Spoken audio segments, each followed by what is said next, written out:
ترند الطاقية اللي اكتسح السوشيال ميديا كلها، طاقية السلطان. الوصفة دي من قديم الأزل بس طلعت ترند على ايد الشيف نادية السيد. يلا نجرب طريقتها. المكونات بتاعتي: معايا 3 كوبايات وربع من الدقيق ونخلهم كويس، نص كوب حليب دافي ونص كوب برضو من المية الدافية، ربع كوباية زيت، ربع كوباية سكر يعني 5 معالق سكر، بيضة بدرجة حرارة الغرفة، كيس خميرة وكيسين فانيليا، معلقة ونص كبيرة من الكاكاو المحلى. عندنا هنا رشة ملح صغيرة، معلقتين زبدة بدرجة حرارة الغرفة عشان نعجن بيهم. ويلا بينا نبدأ.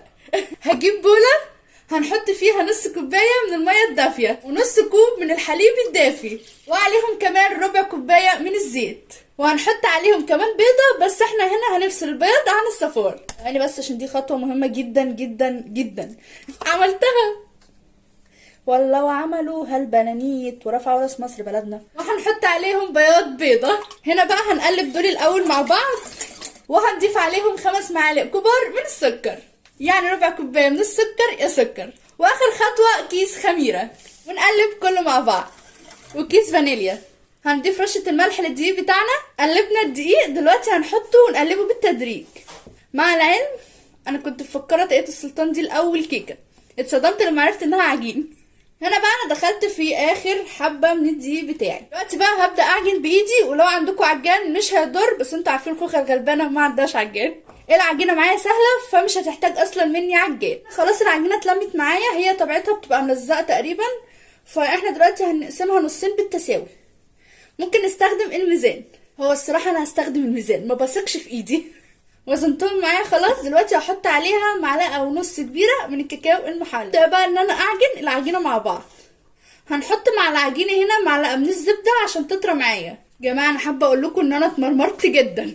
ايه رايكم بقى ان الخطوه دي محتاجه عجان؟ عشان انا تعبت.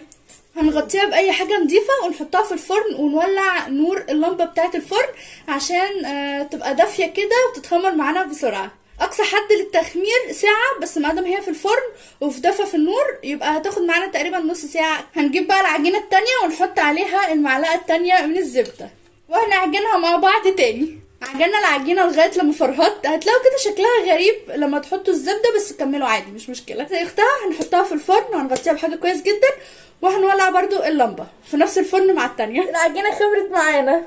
طبعا احنا هنفرد الاتنين مع بعض، فكان لازم ان انا اجيب الترابيزة. شايفين طريقة جميلة ازاي؟ عسولة. هبدأ ان انا افردها بس على هيئة مستطيل. فردها مستطيل بالشكل ده كده، حتى اختها نفس النظام مستطيل. دلوقتي بقى انا هحاول اساوي الاتنين قد بعض بالظبط، لا دي اكبر من دي ولا دي اصغر من دي. دلوقتي بقى هنحط الحشو. الحشو عندي هخليه شوكولاته، ده المتوفر عندي. انتوا ممكن تحشوها مكسرات، اي نوع مكسرات او اي نوع شوكولاته. نعملها كده بالطول. دلوقتي بقى هبدأ ان انا الفها كده. هنلف جزء كبير منها. لفيت اكبر جزء منها، والحتت دي هنقطعها كده عشان نلفلفها زي الشرايط كده بالظبط. بلف الشرايط من فوق لتحت. انا خلصت، مش مصدقه ان انا خلصت. دلوقتي بقى هنجيب دي كده، والبسبوسه دي كده دهنتها زيت ورشتها دي عشان ما تلزقش.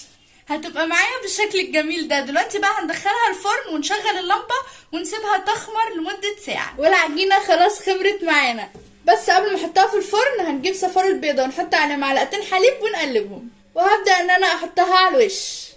دلوقتي بقى احطها في الفرن في الرف الاوسط على درجه حراره 180. وخلاص خلصنا، طلعناها من الفرن. تحفه وريحتها جميله جدا. يا رب طعمها يكون زي ريحتها. معلقتين زبده على النار وهنرشهم على وش طاقية السلطان. هنغطيها ونسيبها 10 دقايق مع نفسها. انا فرحانه وسعيده. يا جماعه مش مصدقه انها نجحت، والله مش مصدقه. حان وقت التقطيع والتذوق. شايفين الطعمه؟ شايفين الجمال؟ ندوق. بسم الله. هي طعمها حلو، انا مش هقول لا، بس ما عجبتنيش. مش عارفه يعني، حسيتني باكل فينو، باكل باتيه كده من غير جبنه حتى يعني. لا ما عجبتنيش خالص. اديها 5/10 يعني عشان مجهود والله مش اكتر.